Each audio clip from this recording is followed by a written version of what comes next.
9, 8, 7, 6, 5, 4, 3, 2, 1. Hey, it's Thursday morning, and while everybody was sleeping, I came in here, prepped everything last night as far as taping the car and everything. And I'm shooting a quarter, and then I'm shooting 2 bumpers. I shot sealer on it.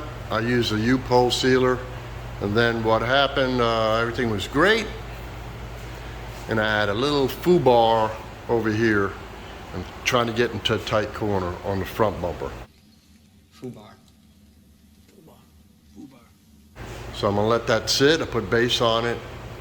Everything's fine. It just goes, it looks like a little reaction or something. So I'm gonna let it sit while we go out and grind today, and then I'll lightly color sand it with 800 or 1000 grit.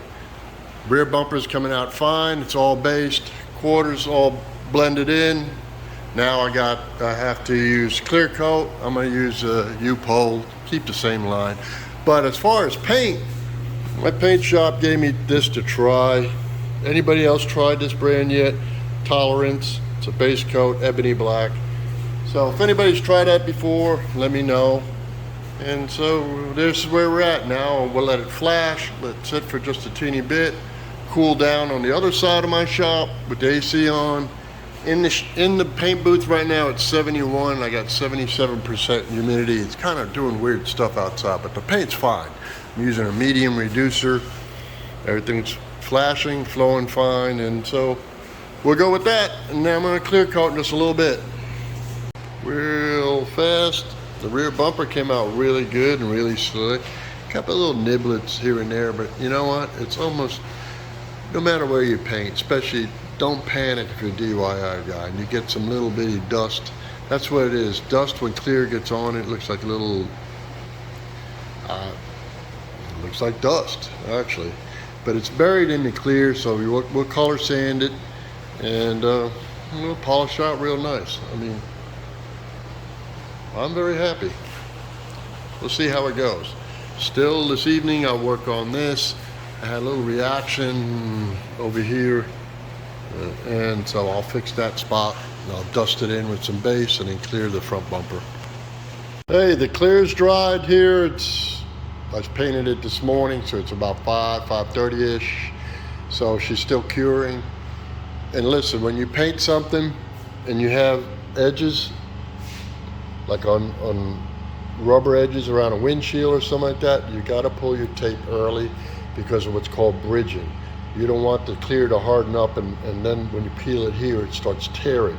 When the clear is still soft, you peel your tape back. That's just a little old tip or whatever. Now, rear bumper came out really well. You know, we got a couple of dust, we got like more than a couple, but we got dust particles in here, but the Upol laid down real nice. First time I ever shot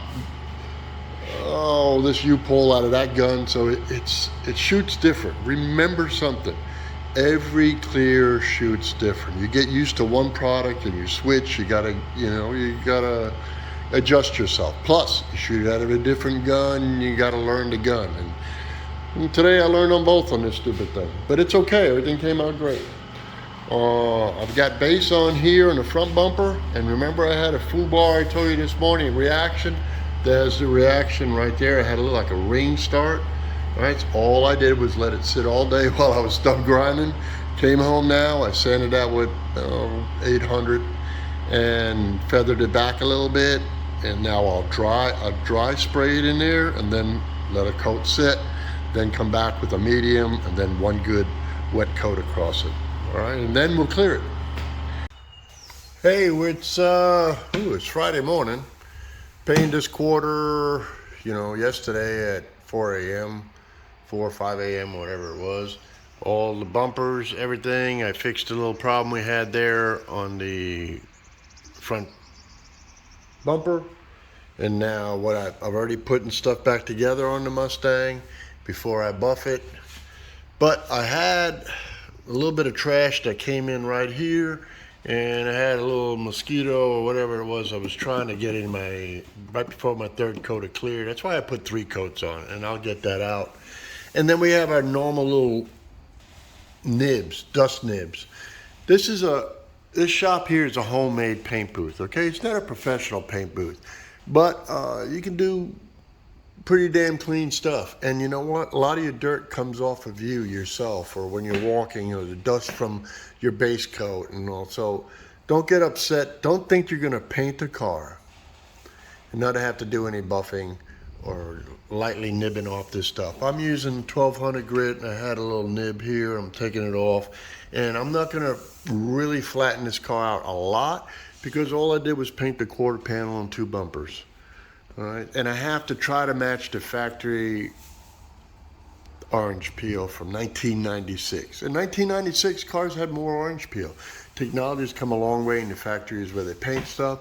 So it will have some orange peel, but I'm gonna try to match the original orange peel so you just don't walk up and say, hey, look at that nice shiny quarter panel, and why is that door kind of, semi-shiny? I'm gonna buff the whole car and for her, and just a quick buff on the whole car and polish it, and not like the super detailing YouTube videos. Those guys are fantastic. I'm gonna spend 2 days polishing this car out. It's got hail dings and stuff all over it.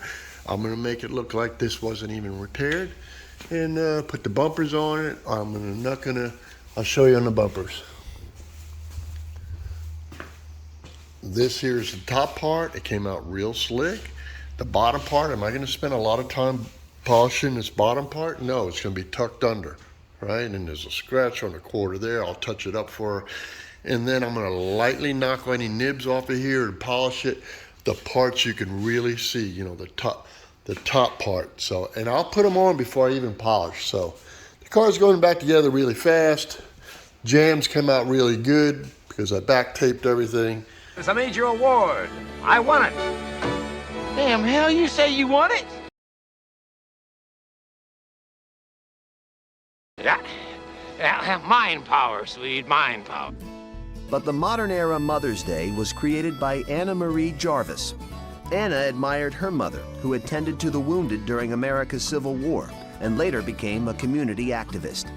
When young Anna was 12, it is believed she heard her mother pray that one day there might be a Memorial Day for mothers, for all the good that they do.